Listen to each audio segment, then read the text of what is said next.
Ana, girando agora para a guerra na Ucrânia, recentemente a Ucrânia fez uma incursão em Kursk, que gerou muito debate, até esses dias agora, acho que foi ontem ou hoje, teve uma entrevista coletiva com representantes do MI6, né? MI6, que é o Serviço Secreto Britânico, e também um cara da CIA.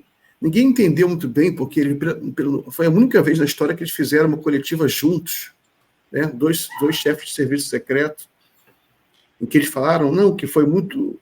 que a incursão em Kursk mudou a narrativa. Todo mundo achou curioso, porque ele não falou sobre a questão militar, falou sobre mudou a narrativa. Né? Eu tenho acompanhado também analistas militares sobre Kursk. Eu queria saber a sua opinião, o que significou aquilo, qual o impacto que teve, impacto militar que teve na guerra na Ucrânia, e como é que você está vendo a guerra na Ucrânia de uma forma geral? Sim, a gente teve... seria normal esperar que no verão a gente tivesse algum tipo de ofensiva pela parte ucraniana. Seria muito difícil para eles passarem um ano inteiro sem fazer uma ação maior, uma operação de maior vulto. A gente lembra que no ano passado teve aquela contraofensiva que foi muito esperada e que deu muito errado, e isso trouxe bastante problemas, tanto para a moral ucraniana internamente, mas falando mais na área de relações internacionais, trouxe muitos problemas para o apoio duradouro do Ocidente em relação à Ucrânia. Claro que a gente tem um apoio declarativo muito grande, claro que depois dos Estados Unidos terem deixado eles 6 meses sem saber muito bem como que as coisas iriam fluir, os americanos aprovaram mais um pacote de 61 bilhões de ajuda militar à Ucrânia. A Suécia, hoje ou ontem, também já anunciou mais dinheiro para os ucranianos. Então, esse apoio, ele existe, mas ele já não é o apoio que ele era no início da guerra, ou ele não é o apoio que ele foi prometido para a Ucrânia no início do conflito, né? Porque a gente sabe que logo no início do conflito houveram negociações, houve a possibilidade do conflito ser interrompido ali na primavera de 2022, já a primavera do hemisfério norte, só que realmente o Ocidente prometeu que ia ter um apoio muito duradouro, que as sanções iam ter um efeito muito forte sobre a Rússia, e que então valia a pena entrar nesse conflito. E depois da contraofensiva ucraniana do ano passado, a gente vê uma mudança muito grande na postura ocidental em relação ao apoio, armas que demoram muito para chegar, acordos que são fechados e depois não são honrados. Então, a Ucrânia, nesse ano, ela realmente precisava demonstrar, ela precisava dar uma demonstração de força em relação à Rússia.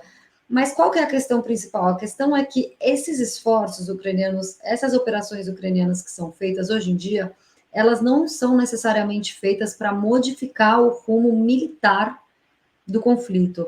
Elas realmente são feitas tanto para a questão de narrativa, quanto para a questão da continuidade do apoio militar ocidental. Então, essa é a principal pauta. A principal pauta é garantir que o apoio ocidental vá continuar, e para isso você precisa mostrar resultados. Então, a ofensiva de Kursk, ela vem um pouco nessa toada, ela vem numa toada de você mostrar para o mundo de que a Ucrânia ainda era capaz de fazer operações, principalmente, como eles dizem, a gente não tem como saber se é verdade, principalmente operações autônomas, né, que eles teriam feito aí sem uma grande coordenação com a OTAN, apesar de que isso provavelmente não é verdade, provavelmente eles só dizem isso para que não gere uma escalada muito forte o fato deles terem entrado em território russo. Mas agora, qual que é a questão? A questão é que a eficiência desses ataques ela é muito baixa.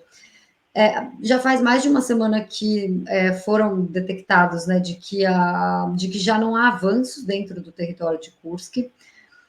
Os analistas militares ficam muito intrigados pelo fato da Ucrânia não estar construindo linhas de defesa permanentes no território de Kursk, o que já demonstra que ela mesma não tem o interesse de manter uma ocupação de mais longo prazo. Uma coisa é você ter tropas estrangeiras transitando no seu território, ou tropas inimigas transitando no seu território. Outra coisa é uma ocupação do seu território. Uma ocupação do seu território ela implica em mudanças jurídicas, em mudanças na administração daquele território, para que realmente haja uma mudança de soberania naquele território. E não é isso que a gente vê no caso ucraniano em Kursk hoje, tirando que é uma região realmente muito pequena, né? Claro que tem vilarejos, que as pessoas daqueles vilarejos sofreram, tiveram que evacuar, tem um problema civil muito grande, mas são vilarejos pequenos numa região muito pequena. E sem uma tropa terrestre forte, mesmo que a Ucrânia faça ataques dentro do território russo de longo alcance, como ela quer fazer, sem uma presença de uma tropa mais significativa no terreno, ela não consegue mudar a guerra de uma guerra de atrito, que é uma guerra que a guerra atualmente é uma guerra de atrito, para uma guerra de manobra, que seria uma guerra em que ela realmente poderia transitar sobre o território e fazer ganhos mais rápidos. A estratégia ucraniana era, além de gerar problemas políticos internos dentro da Rússia por causa da invasão de Kursk, era que a Rússia retirasse algumas das suas tropas no Donbass e recolocasse em Kursk para defender a área de Kursk, porque a gente tem que lembrar que a gente estava falando de um momento de avanço russo no Donbass. Então, a Ucrânia faz uma incursão em Kursk, imaginando que os russos teriam que, então, recolocar suas tropas e logo diminuir, então, o seu avanço no Donbass.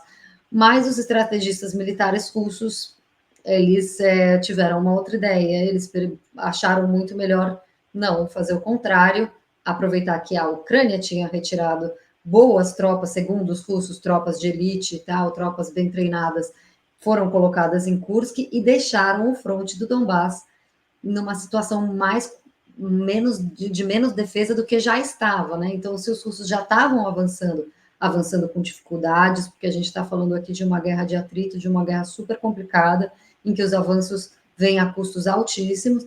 Então, se os russos já estavam avançando nessas circunstâncias, com a retirada de várias tropas de Kiev para Kursk, esse avanço realmente ficou muito mais rápido. E, na verdade, hoje em dia, a gente está num momento de avanço mais rápido em mais de 18 meses de guerra. É atípica a velocidade com que os russos estão entrando agora, principalmente chegando perto ali já da cidade de Pakrovsk.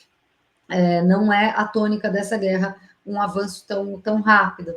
Então, a gente realmente pode estar falando aí de uma estratégia que pode ter dado errado, mas, por outro lado, os ucranianos também têm um outro argumento em relação à ofensiva de Kursk, que é, na eventualidade de um acordo de paz, que é o que tudo indica está se avizinhando, os ucranianos têm uma troca, tem algo a trocar, tem algo a negociar, que é essa pequena ocupação ali no território de Kursk, que eles poderiam eventualmente trocar por outros territórios, não na região do Donbass, mas talvez na região de Zaporizhia, aí a gente não tem realmente como prever qual seria.